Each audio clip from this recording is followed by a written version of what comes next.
Warahmatullahi wabarakatuh. Perkenalkan, nama saya Andikan Rizal Fauzi dari kelas PPI A7. Di sini saya akan mendefinisikan tentang blended learning. Blended learning adalah perpaduan metode pembelajaran campuran di mana proses belajar dilakukan secara virtual atau online dan dilakukan secara tatap muka face to face.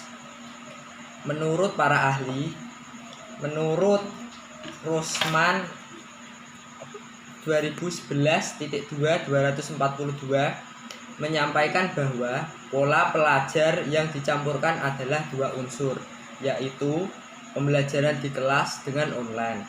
Bisa disimpulkan bahwa metode blended learning adalah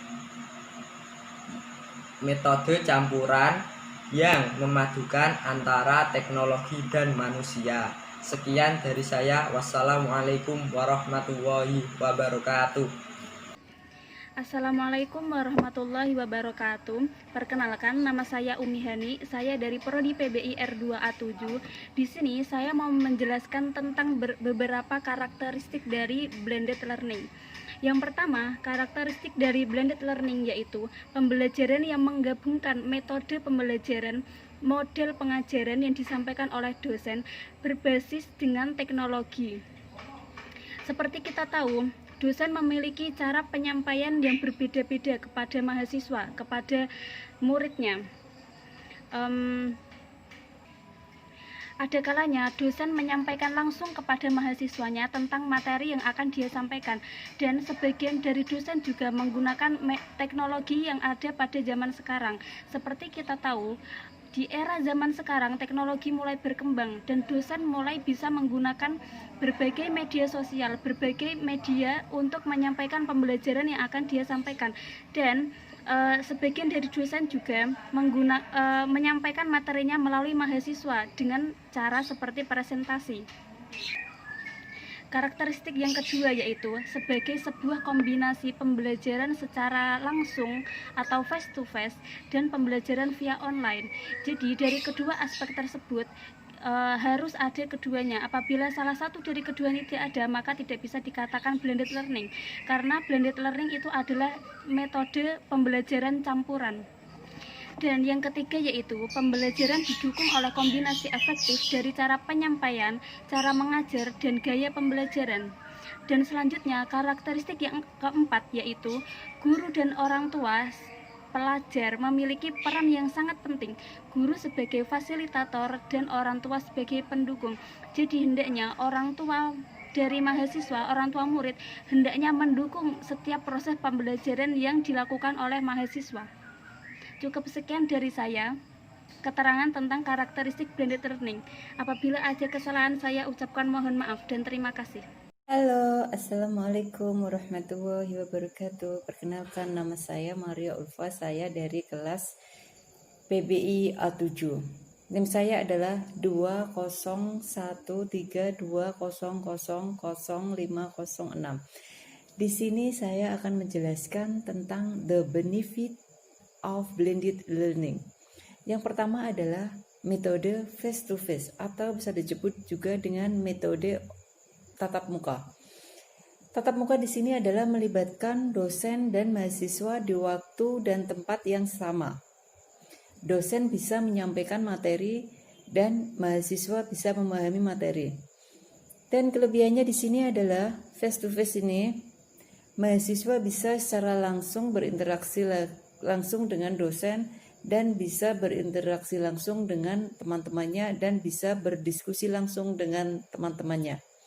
Kekurangannya adalah waktu tidak fleksibel, dan saat mahasiswa tidak memahami suatu materi, dosen tidak bisa mengulangnya lagi. Yang kedua adalah metode e-learning atau bisa disebut juga dengan metode online. Mahasiswa bisa menyimak materi secara langsung melalui jaringan internet, atau bisa juga lewat e-modul, lewat Jitsi, lewat Zoom, atau lain seterusnya ya. dosen dan mahasiswa tidak perlu hadir di tempat yang sama saat jam pelajaran berlangsung. Kelebihannya adalah waktu lebih fleksibel, lebih nyaman, lebih menarik dalam belajar. Dan dosen dapat mengelola dan mengontrol pembelajaran yang dilakukan mahasiswa di luar pelajaran. Kekurangannya ialah saat jam pelajaran berlangsung, tiba-tiba listrik mati, atau kuota habis, otomatis mahasiswa tidak bisa mengikuti jam pelajaran yang berlangsung. Nah, cukup sekian dari saya. Saya akhiri. Terima kasih dan wassalamualaikum warahmatullahi wabarakatuh.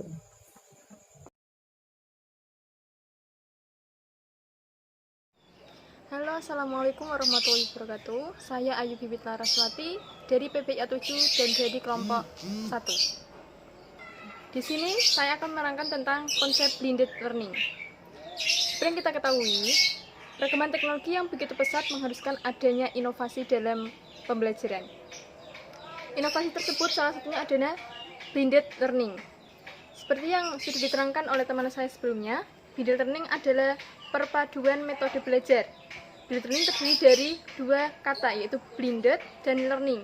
Blended sendiri artinya adalah pencampuran dan learning adalah pembelajaran. Jadi bisa kita simpulkan bahwa blended learning adalah pencampuran metode pembelajaran. Blended learning adalah sebuah kemudahan pembelajaran yang menggabungkan berbagai cara penyampaian, metode pembelajaran, dan gaya pembelajaran.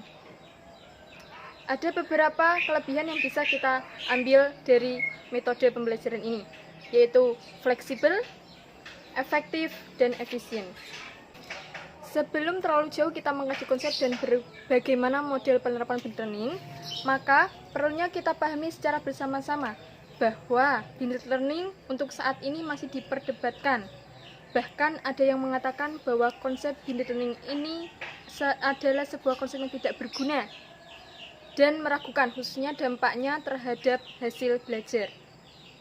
Konsep blended learning merupakan istilah yang baru dan mengikuti perkembangan dan pemanfaatan teknologi informasi dan komunikasi dalam kehidupan manusia.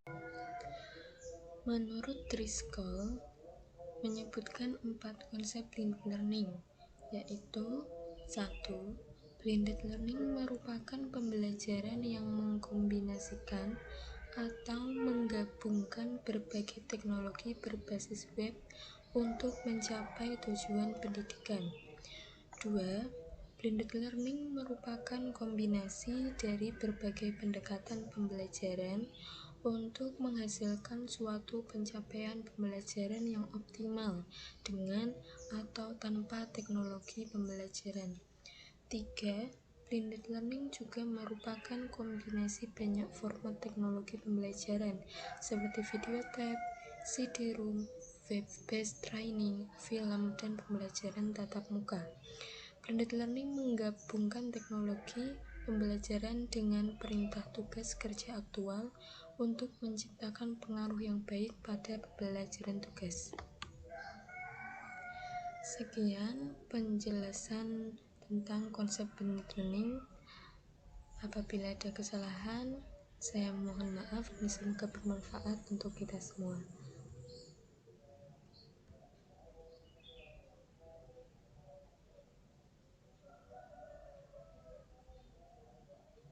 Assalamualaikum warahmatullahi wabarakatuh. Nama saya Devi Anisatul Fathia, NIM 2013 20564. Saya dari kelas PPI A7. Di sini saya akan membahas tentang model-model dari blended learning.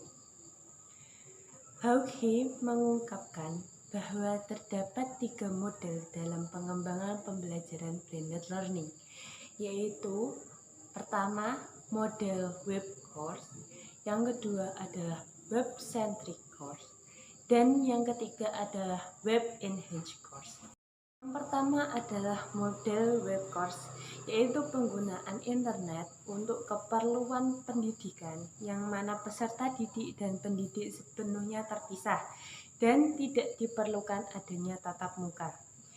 Seluruh bahan ajar, diskusi, konsultasi, penugasan, latihan, ujian, dan kegiatan pembelajaran lainnya sepenuhnya disampaikan melalui internet secara online. Yang kedua adalah model web-centric course.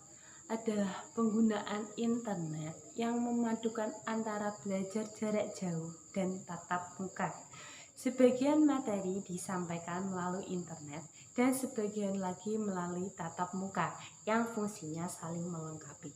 Dalam model ini, pendidik bisa memberikan petunjuk pada peserta didik untuk mempelajari materi pelajaran melalui web yang telah dibuatnya. Peserta didik juga diberikan arahan untuk mencari sumber lain dari situs-situs yang relevan. Dalam tatap muka, peserta didik dan pendidik lebih banyak diskusi tentang temuan materi yang telah dipelajari melalui internet tersebut oleh para peserta didik. Dan yang ketiga adalah model web enhanced course, yaitu peserta didik dan pendidik melakukan pembelajaran di dalam kelas dengan memanfaatkan internet sebagai penunjang peningkatan kualitas pembelajaran. Oleh karena itu, peran pendidik dalam hal ini dituntut untuk menguasai teknik mencari informasi di internet, menyajikan materi melalui web yang menarik dan diminati, melayani bimbingan dan komunikasi melalui internet, dan kecakapan lain yang diperlukan untuk membantu para peserta didik memahami materi yang akan disampaikan oleh para pendidik. Menurut para ahli, model pembelajaran blended learning harus memiliki 3 komponen penting, yaitu online learning, pembelajaran tatap muka, dan belajar mandiri. Dalam penggunaan blended learning, ada yang perlu diperhatikan terlebih dahulu, yaitu tujuan pembelajaran yang ingin dicapai, aktivitas pembelajaran yang relevan, serta menentukan aktivitas mana yang relevan dengan pembelajaran konvensional dan aktivitas mana yang relevan untuk online learning. Bagaimanakah penyampaian kontennya, berapa persen untuk pembelajaran tatap muka, dan berapa persen untuk pembelajaran online. Para pendidik harus memahami inti-inti tersebut. Jadi, bahwa dalam penerapan model pembelajaran blended learning diperlukan tools atau media berbasis teknologi yang dapat mendukung penerapan model pembelajaran blended learning tersebut. Sekian dari saya. Apabila ada salah kata yang saya ucapkan mohon dimaafkan, dan semoga apa yang saya sampaikan dapat bermanfaat bagi kita semua dan khususnya saya sendiri. Terima kasih. Wassalamualaikum warahmatullahi wabarakatuh.